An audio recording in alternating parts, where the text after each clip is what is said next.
Welcome to Watch Symposium. I'm Austin, and this is a custom video for Ryan. He writes, "Hi Austin, I hope you're well. Firstly, I'd like to congratulate you on an amazing YouTube channel. I thoroughly enjoy your videos and often find your opinions mirror my own views on watch collecting." Thank you, Ryan. I really appreciate that. On several occasions, you have shared small nuggets of information or personal opinions that have really resonated with me and helped build confidence in making my own decisions in regards to purchases I have been considering. We all know how costly it can be to make a bad choice when your hobby is horology. Over the last 5 years, I have slowly built my collection, swapping out pieces as I have refined my preferences. Learning exactly what it is you like is a massive part of this hobby, and in the few months I have been having a very strange and unnerving feeling creep up on me. One of contentment. Following on from your video titled The Horological and Hedonic Treadmill, and I'll put a link in the description, be sure to check that video out. I challenge you to restore my equilibrium.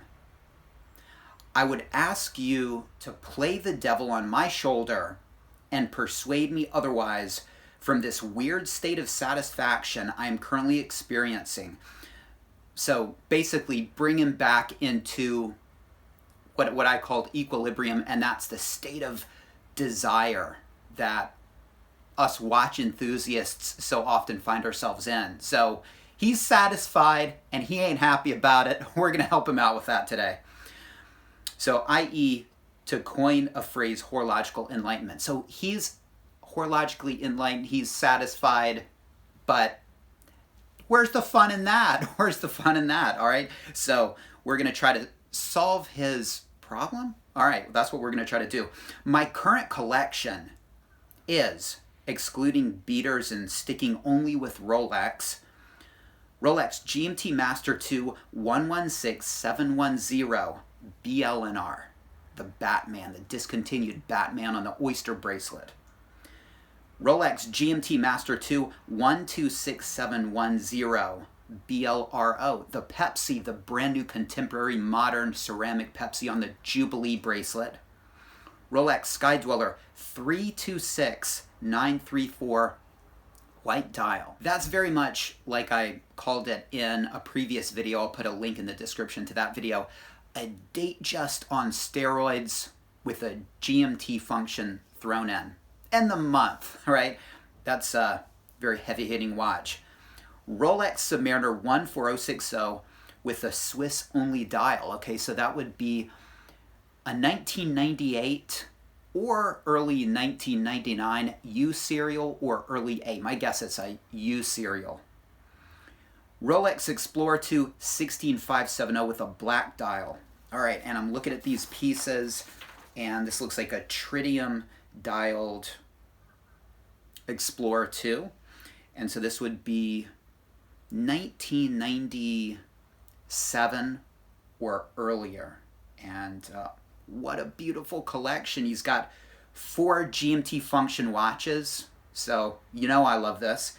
All of these watches are incredibly desirable. We're talking Rolex Steel Professional models, 4 of which have the rotating bezels, or the informational bezels, I should say, and the one that doesn't is incredibly desirable. 4 of the pieces have the GMT function. He's got the dive watch.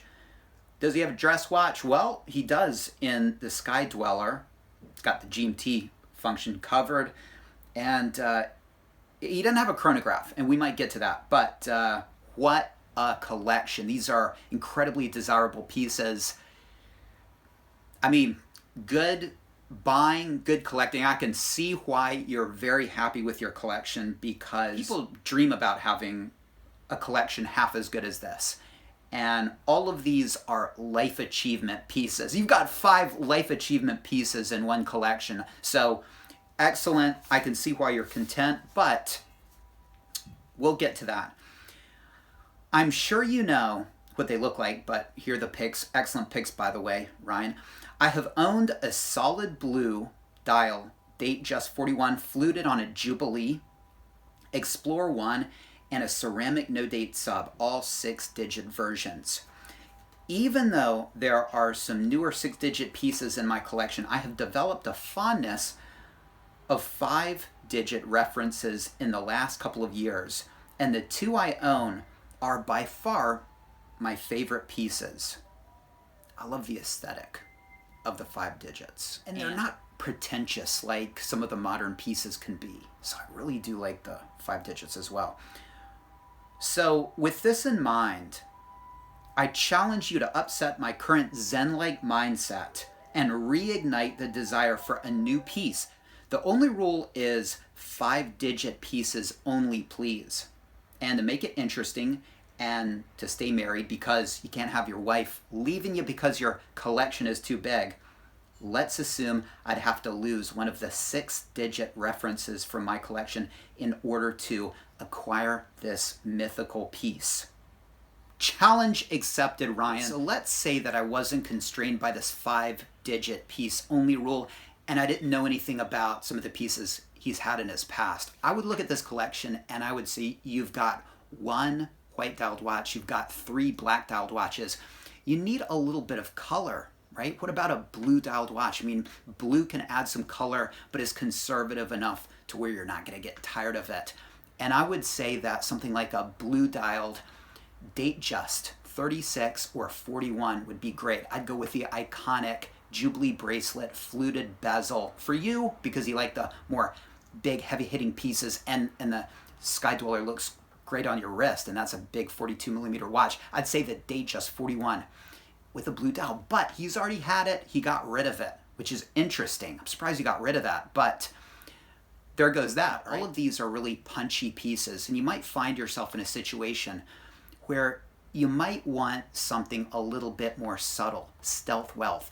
And I would be inclined to suggest a no-date watch. Now, you've got a no-date sub, but I think we could go more subtle. So I would say something like one of the 2020 Oyster Perpetuals. For you, probably the 41mm Oyster Perpetual. You could go one of the more classic colors, the bright blue or the silver dial. Or if you really did want to get some color into this collection, one of the green dial Oyster Perpetuals, or what else do they have? Turquoise or yellow. I think the yellow one's pretty cool. And I think if you're going to go Oyster Perpetual, the 2020 line is the one to have. Yeah, the 369 dials are discontinued. Those could become somewhat collectible. I haven't seen prices rise on those. But having the new movement and sort of the new 41 could be kind of fun. And look, all of your watches owe a nod to the Oyster Perpetual line. And that's really the purest watch. Okay, so I would be inclined to go that route. But again, those are 6-digit watches. If I didn't know anything about, these rules and your past collecting history, I might suggest that. And, having a low-key, just time-only conservative blue-dialed Oyster Perpetual, that could be really useful in certain situations. So I know it's not within the rules you've set out for me, but I just have to throw that out. All right, so we went off on our rule-breaking tangent. Let's come back and really talk about what he wants to talk about, 5-digit suggestions. Now, looking at his collection, he's got 2 ceramic GMTs, and again, he doesn't really want to keep everything. You can't get divorced over your watches. And so it makes sense that you'd want to let one of those ceramic GMTs go. Now, it's a dangerous proposition letting any Rolex Steel Professional model go, because in the future you might regret it. But we got to do it, apparently, all right? And so I would prefer if this collection had a modern BLNR on the Jubilee bracelet. And I'll tell you why, all right? It's because it's a very special color that you cannot get in the 5-digit models, all right? And so if you had the modern BLNR, that would be kind of nice. Now, he's got the BLRO, which is actually more desirable, okay? But it's going to make getting a pre-ceramic Pepsi somewhat redundant, all right? So, ideally, I would like the modern Batgirl, as it's known, all right? But which of these would I part with? Okay, well, of these two, I think I would part with the BLRO, all right, on the Jubilee bracelet. And that's for a couple reasons. Number one, you can get a high price for that because it's selling for more than the BLNR. So you'll be able to flip it for more to use on the 5-digit pieces we're going to talk about, okay? And you'll still have your discontinued BLNR on the Oyster bracelet and that beautiful blue and black bezel, all right? And with the money that you got from selling the BLRO, which, you know, is a beautiful watch, and it's painful to think of selling that, but, you know, if we have to sell things, I think that's the watch in this collection that needs to go. Either that or the BLNR. Okay, guys, comment in the comment section. Am I choosing the wrong one to sacrifice? Okay, I don't think so, and I'll tell you why. It's because I think having the classic 5-digit pre-ceramic GMT would be great. The 16700, which is just the straight GMT, or the 16710, the GMT Master 2. Which would I go for? That's tough because you've got the GMT Master 2 in the BLNR. So having just a straight traditional GMT in the 16700 could work, okay? But that's the thing. It's almost like you're checking off a vintage box. Like, okay, I've got a straight GMT and I've got the GMT Master 2, but it comes at a price because you're not going to be able to switch out the bezel inserts to a Coke because the straight GMTs, the 16700, never came on a Coke. The Coke configuration is GMT Master 2 all the way. And so if you were to go with another pre-ceramic GMT Master 2, you could go with a Coke version, or you could get a Coke insert and it wouldn't be like, you know, against Rolex rules. And so also it's going to give you a little bit more options in terms of usability. So yeah, it would mean having another GMT Master 2. Who cares? Okay, I would actually go with the 16710, and I would go for an original, probably 2000, either Swiss only dial or a Swiss made Coke, to where they have the fat font bezel insert with the serifs. Okay, that's what I would go for. Now you could go for other versions and then get inserts later, but I really would want that original insert, the fat font insert with the serifs. And so you'd have to get a Coke off the bat. Again, if you're okay with having you know, the service inserts, then get whatever, but little details like that don't go unnoticed by enthusiasts. Okay, and so having that original insert would be important if you wanted to go Coke, okay? Or if you wanted to go the more iconic Pepsi, because again, we're getting ready your Pepsi. So if you didn't already have the Swiss only dial in your 1460, I'd say maybe look for a Swiss only dial. That could be kind of interesting and collectible in the future. That would be a U serial or an early A, but you've already got that in the 1460, so I would be inclined to go with a Swiss-made dial, all right? Swiss-made dial, solid in-link bracelet, and the holes case, all right? That's going to make switching out the Jubilee bracelet, which you might want to get in the future, a little bit easier. Putting on NATOs, it gives it that tool watch look. And so you would be looking for a late A serial or a P serial or a K serial or an early Y serial. And again, one of the other reasons I'd be going for those, not only is it the sweet spot, but it's before they switched the bezel inserts to the thinner sans serif font, okay? So that's one option that I would consider, and I think that would really be awesome to have that in your collection. And again, Oyster bracelet, Jubilee bracelet, get your various inserts, have a lot of fun with that watch, and that is one option, all right? But really it doesn't solve the problem of black and white dials, okay? Because again, you've got a plethora of black dialed watches, so I think we might be able to do a little bit better. Now, what about, because you love your GMTs, okay, a 16713 root beer, okay, would give you a two-tone watch you don't have, and a brown dialed watch. I mean, this is a really retro looking 70s looking watch. What is it called? The Clint Eastwood. You can get different dial variations on those. The root beer I would suggest going for is the nipple dial. All right, the nipple dials I think are really classic and special, and you get that beautiful brown dial, and you know, the brown and the gold work really well together. It's a beautiful two-tone, and you get your GMT function, and that would be one option.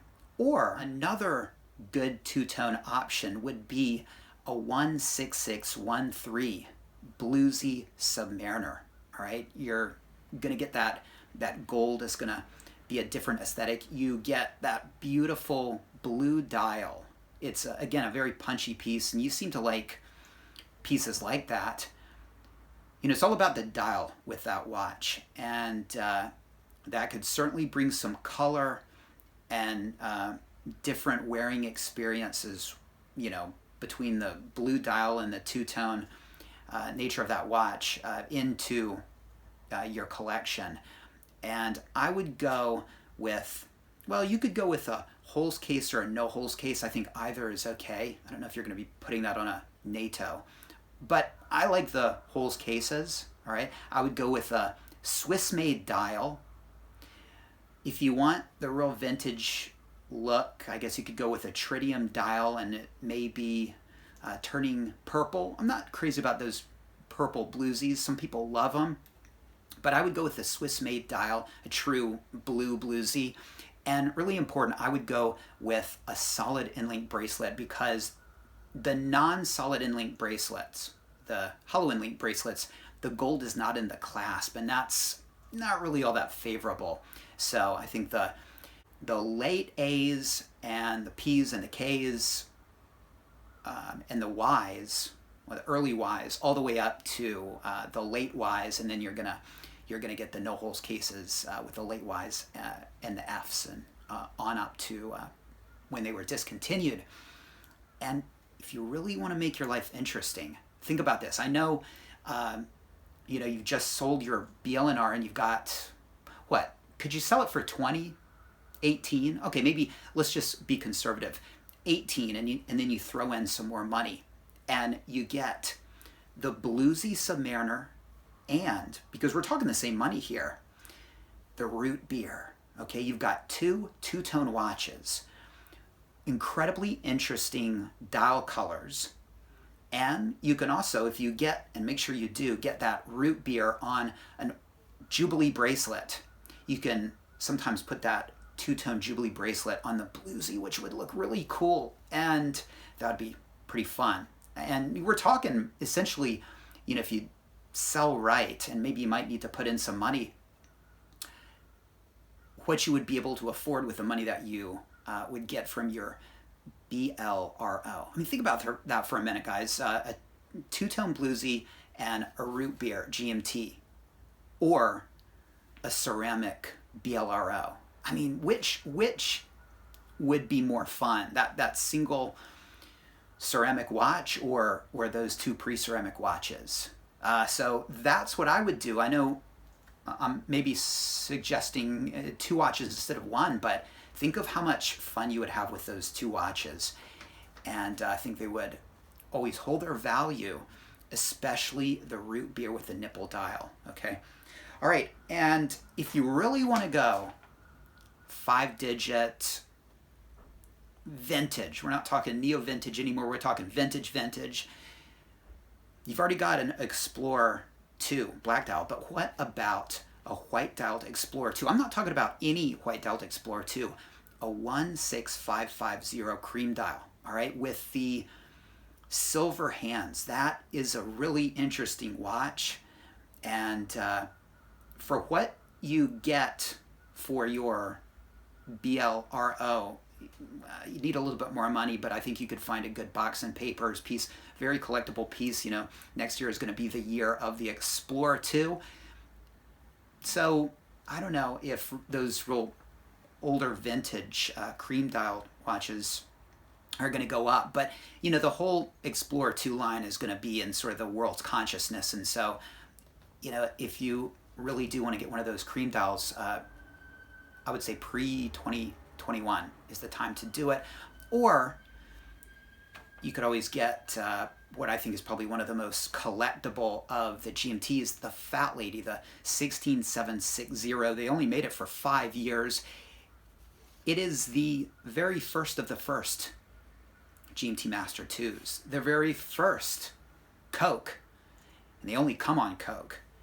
And so those would be two serious vintage options that would make people go, wow, now that is a vintage piece. Okay, so cream dial 16550 or the Fat Lady 16760. Which would I go for? Ah, that's a tough one. The Fat Lady is one of those watches that, you know, you see it on the train and you really probably wouldn't realize what you're looking at. I mean, you know, I would, but most people would just say, looks like an older GMT. Yeah, I got a GMT 16710. I got kind of the same thing. But the 16550, oh, it's completely different looking. And it's really cool because it's a mistake. You know, Rolex, when they made that mistake, you know, there are two theories there, that they made the cream dial, that's one, and I'm not sure which one it is, or that it was supposed to be white, but it aged to cream. I don't know. Maybe they made cream right off the bat. I'm not sure. But what is especially interesting about that watch is they don't have the black painted hands and surrounds on the indices that you know, the later 16570 has, and so they really are, you know, just an interesting point and period in the Explorer 2 line. And I think while everybody's going crazy on the subs and the GMTs, I think the Explorer 2, in the future, those 40 millimeter 1655s and you know, 16550s and even the 16570s, those 40 millimeter, all the 40 millimeter Explorer 2s, I think we're going to see people go nuts over those in the future, because they've sort of been, you know, the unappreciated sports watches, and you can still get them for cheap, but I think something's going to switch in the future, and people are going to,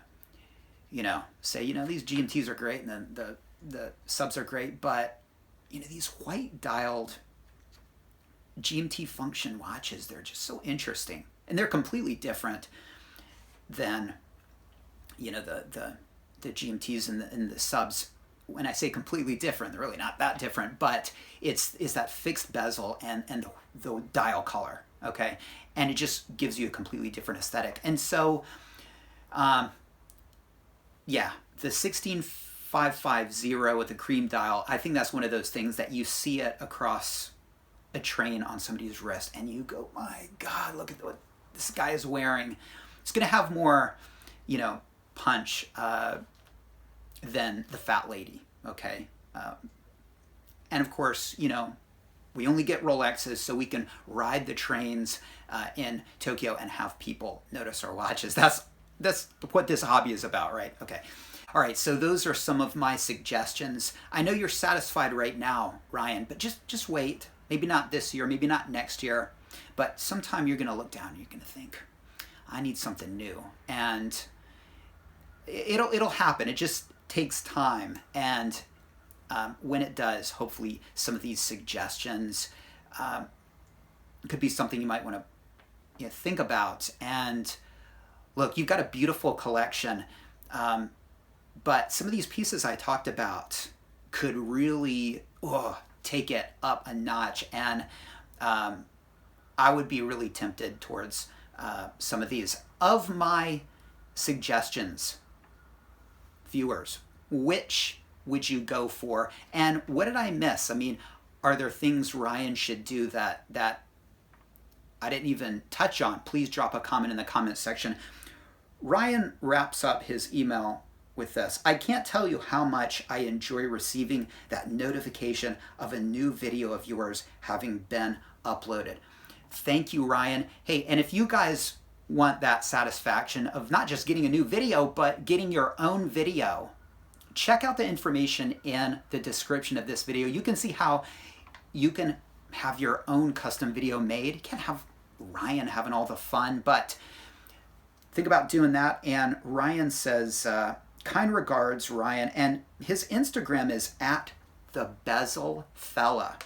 At the Bezel Fella. So you can check out his Instagram. Thank you, Ryan, for the question. You've got a beautiful collection. I say get rid of the BLRO or the BLNR and go with some neo-vintage or vintage pieces. And whatever you do, have fun with it. And good luck getting dissatisfied again, right? Thanks again. Take care. Let me know what you think. Drop a comment in the comment section. Be sure to subscribe, and I'll see you in the next video. Whoa, whoa, whoa. Not so fast, Ryan. I'm not quite done with you. All right, so chronographs. We never talked about chronographs, and I kind of mentioned it in the video, but you're missing a chronograph. A lot of people would say, what do you time things with? How do you cook your steaks? Totally missing out. Now, a Zenith Daytona would be expensive, but it's quite an impressive chronograph. I really like the indices on the Zenith chronographs versus the later indices on the Daytonas, but you're going to be paying for that. And you're probably going to have to sell more than just a ceramic GMT to fund that. It'll mean the wife leaving you, but it would make for a heck of a collection. So that's one thing to consider. I don't think for some reason you're a chronograph guy. I just get the feeling you're not. I could be wrong, but I'm not seeing any indication that you like the busyness and the aesthetic of a chronograph. But it's incumbent upon me to point out that your steaks are likely coming back burnt, and that's your problem. So Zenith Daytona, you'll never have to worry about an overcooked steak again. Worth every penny. There we are.